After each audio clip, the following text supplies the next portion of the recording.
Okay, folks, Scrogbox here. I'm back with my 4x4 regular size Scrogbox, and I have shown you guys how to put together the basic box, meaning the base, the vertical connectors, and the four-way connector. So each Scrogbox kit come with a set of two nets, two different size nets, one being a 3.5-inch square or a 4-inch square, whichever one is available to me, and the other one would be a 6-inch square. And you will have an opportunity to have two sets of nets with each purchase of a Scrogbox. So what I've done here is I put together the net. I placed the net over the first quadrant of my Scrogbox, and I've taken the liberty of taking zip ties and securing the side beside the wall. So over here I've got one on this corner, I've got one in the center, and I've got one on this corner, and I'm going to work my way all the way around the box using zip ties. There is a way that you can connect your trellis nets to your frame by just using the string of the net itself, but for simplicity purpose and for all practical purposes, you know, if you don't want to go through the cutting the string and wrapping it around and tying it down, you know, these zip ties work perfect. So each Scrogbox comes with a set of 20 zip ties. So here I am, basically in the center of the box. I got my zip tie, putting it through, and simply just cinch it in there. Coming closer to this other corner over here, same thing basically. And once you put together a Scrogbox once or twice, man, you'll find out later on, you know, that you'll be able to get this thing done so easy, so fast, because it's really not complicated at all. I'm going to get my net sizes down to a way that where each net will have at least one layer of trellis over the side of the net in case you want to use the tie down method. But right now, you know, I'm going to just do it with these zip ties, and when you get it, when I finish getting them on, you're going to see the simplicity of it all.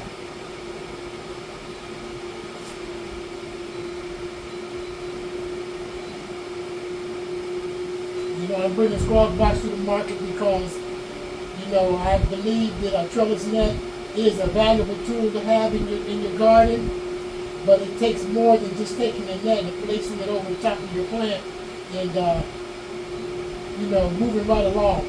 You need to be able to train your plants through the trellis net and have a nice firm foundation while doing so.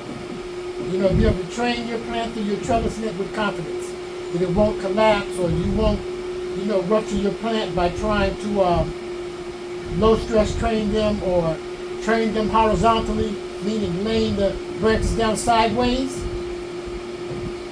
So yeah, I'm working my way around the net.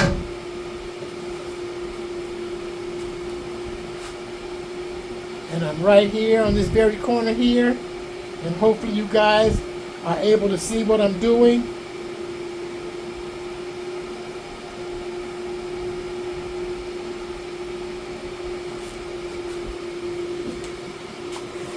And once you get to know your strain, you know, I always say I'm a big fan of perpetual growing. You know, if I could have a chance to give you any advice at all, if you buy a Scrogbox from me or not, perpetual growing is an ideal way of just getting better at your craft.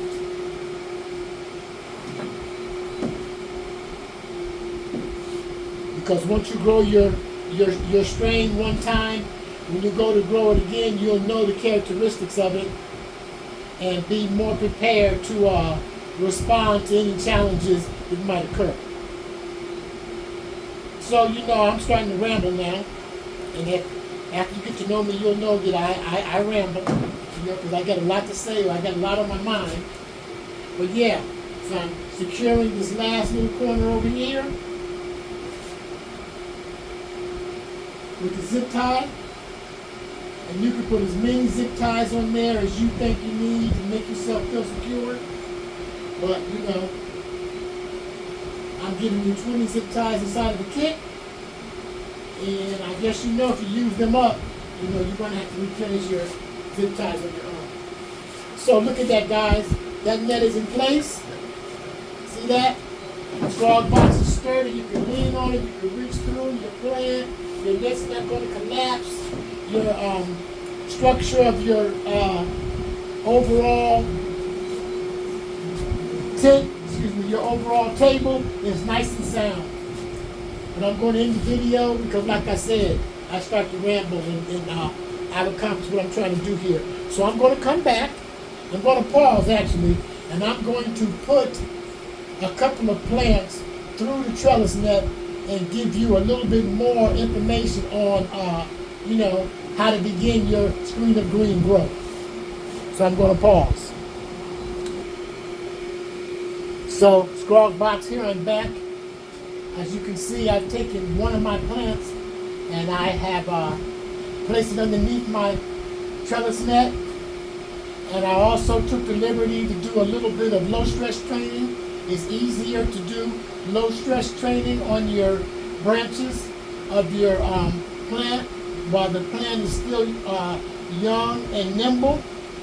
And I know that we cannot get up on that and see it very well, but I have taken that branch and low stress trained it and spread it out going in 4 different directions. So in a week or 2, you know, as the plant progresses and everything starts growing vertical, meaning to say turn up and start growing through the trellis net, instead of having that Christmas tree shape of a plant structure developing, you'll have more of a valley of a plant structure, which will, you know, in turn fill in the whole net. So I'm going to do another plant with you guys or for you guys, and you know, after that I'm going to stop the videos and do this because this does take time, and I can get a little bit when I get rushed, I get a little bit over anxious, and I don't want to bend or break a branch. But I do invite you to please go back and look at my grow journals. This is my 3rd time growing Kushberry Moonrock.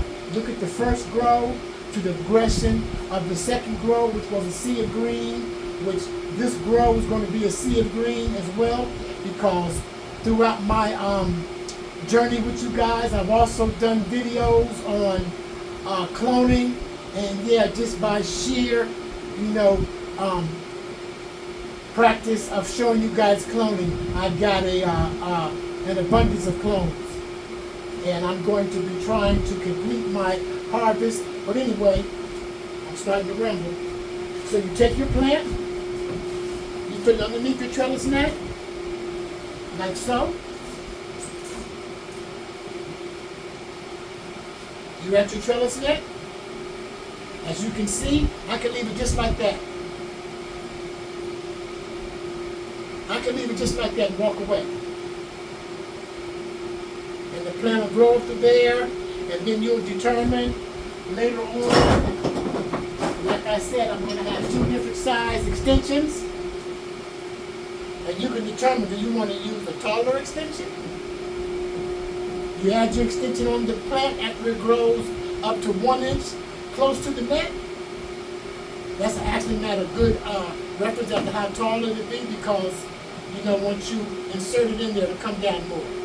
So that plant, for that particular trellis extension, would have to grow another 7 inches, 8 inches before you do your second trellis, or you can go with a shorter one. In this case, you know, 2 or 3 weeks, you can put on your second trellis net and let your plant progress through the trellis net, and as your buds start to develop and get stronger and taller, the Scrogbox will help you keep them organized, keep them from tipping over, keep them from migrating into your other plants, you know. And the Scrogbox is sturdy. you'll be able to support yourself. You'll be able to reach into your net. But I'm going to show you another low stress training. I'm actually going to move this branch back 1 square. See the Scrogbox net? Nice and firm, but nice and flexible. So what I'm going to do is, I'm going to take this top cola, or this top branch, and I'm going to bend it back towards the plant, this and back of it. So as the plant starts to develop, this one in the corner, which you can't see anymore, turn up, and this one right beside it will turn up, and everything around both these squares will have a little plant, have a little bud going of its own as well. Very simple. And while the plant is young, like this, if you don't like the way it's progressing, you can change it. You can redirect it. You can pull it out. It's just all about getting more and more comfortable in your own personal growth style and your own environment. So now,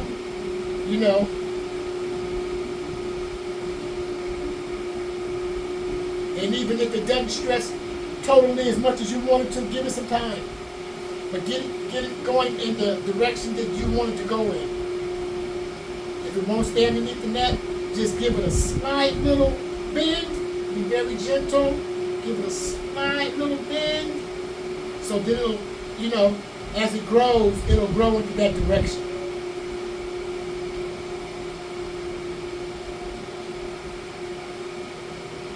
See, I'm trying to overdo it because I'm trying to force it to do something that it's not ready to do yet. But like I said, it's bent and it's going in that direction. Cannabis plant is very, very, very resilient, meaning to say that it could take some training, low stress training. It could take some, some bending of the branches, but the branches will break, so be careful. But the other part about that, if a branch breaks, there is a possibility for you to mend it. So I invite you guys to go back, look at my growth journals, and get all of the knowledge that I've already shared with you in previous videos, and you'll understand what's taking place here. So I'm going to end the video because I want to take my time and set my table up. And after I get my table, my sea of green set up, I'll come back and I'll show you what it looks like. And I'm going to continue sharing this growth journal with you all the way to finish. And I can be reached at scrogboxforsale@gmail.com. And the webpage will be scrogboxforsale.com. Thank you for your time. Thank you for your attention. And Scrogbox out.